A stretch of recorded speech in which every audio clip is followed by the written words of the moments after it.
welcome back to What She Said. I'm your host, Lucy Lucraft, a journalist, blogger and podcaster based in Brighton, and you're listening to Series 4, Episode 9, How I Make Money Blogging. It's actually almost my 2-year anniversary of podcasting, and in fact, as I record it, it is. It's today. So that's pretty exciting. I'm midway through some podcast consulting for a corporate client and 3 weeks into my podcast course, and I'm feeling very podcasting old. Is that a thing? I'm going to make it a thing. So I hope you're enjoying these solo chats, by the way. I am really enjoying the combination of solo and interview episodes, although I know that means that you have a little bit less listening time. But that might also be a good thing, so all's well that ends well. Before we jump in, I wanted to say a massive thanks to the 5-star reviews this week. So thank you to HumRose, Anna-B6, MyCustardPie and Bekahloveslula, who all left 5-star reviews. Leaving a review makes a big difference to whether What She Said is buried in the iTunes ether or not, so thank you. Okay, let's dive into today's episode. So I never expected to chat about this topic because, quite frankly, I never expected to make a decent income when I started this blog. So when I did, I really didn't expect to be one of those bloggers who writes about how they made 6 figures through blogging or scored so many free products they were crushed under the weight of them. Okay, that last line might be made up. I don't think I've ever read that. But recently I shared that I might write this on my Instagram, and I had an overwhelming amount of DMs saying, yes, please write this, which shouldn't surprise me because really, how often do any of us talk about money? In particular, how and how much money we make. I'm not a huge proponent of everyone writing income reports and demanding 100% transparency 100% of the time, each to their own. But on the flip side, I do think those of us who throw shade at the lack of lucidity in the industry have an obligation to put our money where our mouths are, and share what we're asking others to. First off, I won't be publishing jazzy pie charts or monthly reports of how my income is flexed up or down. I won't be sharing my outgoings or talking you through my secret pastry addiction.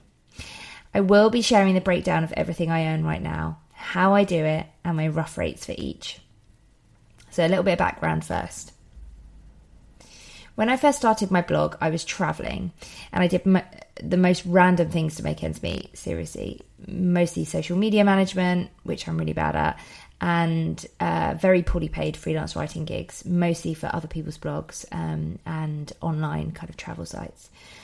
That all changed when I came home to London, when my living wage was significantly higher. My living costs were significantly higher. I temped in offices for Office Angels doing admin work. Then I worked in-house for Lonely Planet Traveller magazine.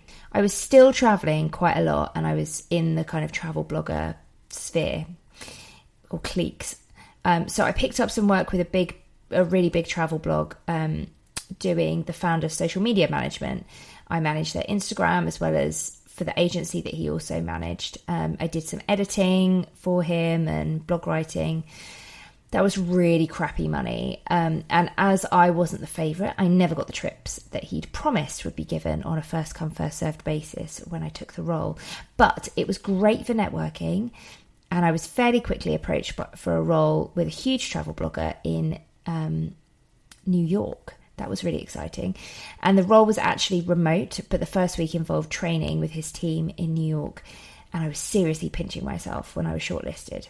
However, said potential boss told current boss I'd applied to current boss sacked me. And I didn't get the new job. So that was pretty awkward. Luckily, I was in the right place at the right time. So I started working with Traverse Events, doing anything and everything for their digital agency. Not only was it the most fun ever, I also got my teeth stuck properly into freelance life, networking, hustling, I hate that word, and generally just learning loads. But freelance writing was always my first love. So again, I lucked out and landed my second ever staff writer role for The Express. Total baptism by fire, going from full-time freelancer to full-time tabloid journalist, but it taught me everything I know. I left when I was 5 months pregnant with an IS, which brings us to where we are now. So, deep breath. Here's everything I earn, how I do it, and how I make money blogging. Number 1, freelance writing. Journalism has long been my bread and butter, and in the year after I left the Express, I was making a decent monthly income purely from cold pitching newspapers and magazines. It's only recently I've understood how rare it is for freelancers to make 100% of their income from writing the sexy stuff. Honestly, most of my journo colleagues earn a chunk here, a chunk there, usually making money through things like PR consulting, writing for trade mags, copywriting, all sorts of stuff. In truth, I was incredibly lucky and naive. Now freelance writing makes up a much smaller chunk, and that's on purpose. I no longer crave those bylines. I crave ease, I crave a decent income, and I simply don't have the time to invest into it. Although I have to add a disclaimer here, I've read a fair few times from bloggers that freelance writing isn't where the big bucks are. That's true when you're a blogger writing occasionally, as opposed to building relationships with editors and writing professionally. I do think, not to be a massive snob, I do think there's a difference between a blogger scoring the occasional byline than a freelance journalist. Number 2, affiliate income. Okay, so this is a pretty small part of my income, but it has been bigger in the past. I use 3 main affiliate networks: Amazon, Skimlinks, and Affiliate.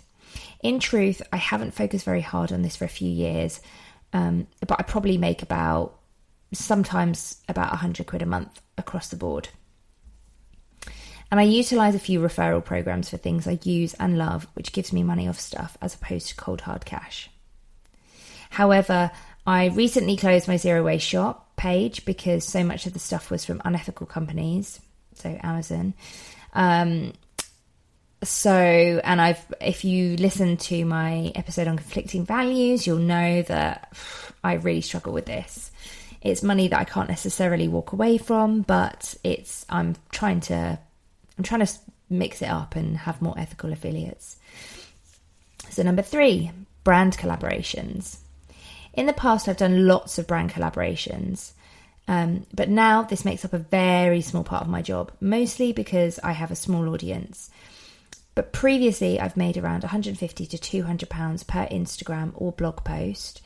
But I recently signed up for Whaler, where I earn, absolutely nothing. So I closed my account. That was a bit disastrous. Overall, I don't love working with brands. It's really hard to find a good match for me.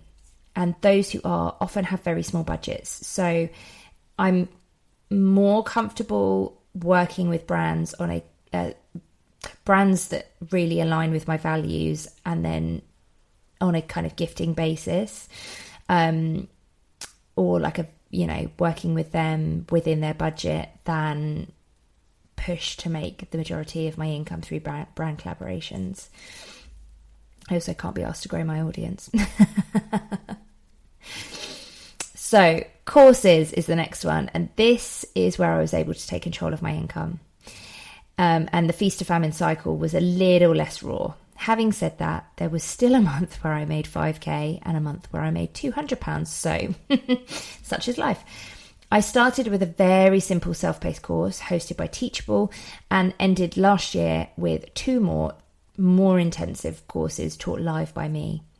And I've currently switched again, or not switched as such, but my podcast course is completely over email with a Facebook group. So you get PDFs and audio and video. It's probably that and the freelance writing course are the ones that I'm probably most proud of. They seem to really help people. However, I wanted scalability and less one-to-one time, because time is precious and I don't have any. So I've got a toddler and I've got another one on the way, and I don't have a whole heap of time to do coaching calls and VIP calls and mentoring and stuff like that. So I digged into price points, teaching platforms, and I now have a program of courses that I'll probably release up until maternity leave, that will hopefully be less time intensive, more affordable for students, and provide a source of reliable income. Second to last, or penultimate, is consulting and training. So without realising it, I've always consulted for others. A while back, it was for bloggers wanting to strategize, and now it's for business owners needing digital marketing guidance. I thought I wanted this to be a big part of my business, but I don't. So I do this on a word of mouth basis, and I don't advertise my services massively. I've done corporate podcast training right through to SEO strategy, and even though I'm saying I don't want it to be a massive part of my job, it is one of the most fun bits of my job. I really enjoy it. So on consulting and training, I typically make anything between £250 to £500 per consulting client, depending on whether the work is a half or a full day, how much prep is needed. People are really, the corporate kind of consulting tends to be podcasts, and that's something I'm really enjoying doing. Lastly, a very new income stream for me is Patreon. So like I say, this is a very new income stream for me, and I put it in place to fund the podcast. Last season of What She Said, I had 2 sponsors, which brought in almost, £1,800 in total. But this season, my outgoings are exactly the same. But I wanted to find a way to fund the podcast without them. So my Patreon is 100% for the podcast, in theory. But I have 9 patrons at the moment. And I'm super lucky that 2 of them are on a higher tier. So actually I'm like $8 off my monthly goal, which is great. And I've now set myself a goal to fund another podcast through Patreon as well. It's quite a lot of work, but it's rewarding because it's kind of a small community and they're paying you and you're giving them stuff, which is really nice. And it's incredible that people value my work to the point where they want to essentially donate. I should say though that the higher tiers get a monthly coaching call with me, which when I worked out the cost is actually quite good value, because the top tier is $35 a month and they only get a half an hour coaching call, but an hour coaching call with me would typically cost £100. So it's pretty good. And they get all the other benefits as well, like early ad-free podcast access. I do a behind-the-scenes video every month, and what else? You get discount on courses. Anyway, this isn't a plug for Patreon, but that's kind of quite a rewarding income stream that I've set up. So that's it. That's how I make money blogging. And you should know that my blog traffic has decreased over time for various reasons, and my income has increased. So never worry about numbers. I think actually there's a blog post that I wrote specifically about this, why you don't need numbers to be successful. There's also a podcast episode with Jessica Rose Williams where we talked about getting honest about your blog numbers, and both speak to the fact that you don't have to have 100,000 followers or monthly views to be a success. I hope you enjoyed the show. Let me know. I'm around on Instagram always, or Twitter at Lucy Lucraft. You can find show notes for this episode at lucylucraft.com/series S4E9. See you next week. Thank you so much for listening to the episode. I hope you enjoy it. You can get in touch with me on Twitter or Instagram. I'm at Lucy Lucraft. I'd love you to leave a review for the show if you have time. All of the information that we chatted about in this episode is in the show notes. You can find everything at lucylucraft.com/podcast. See you next week.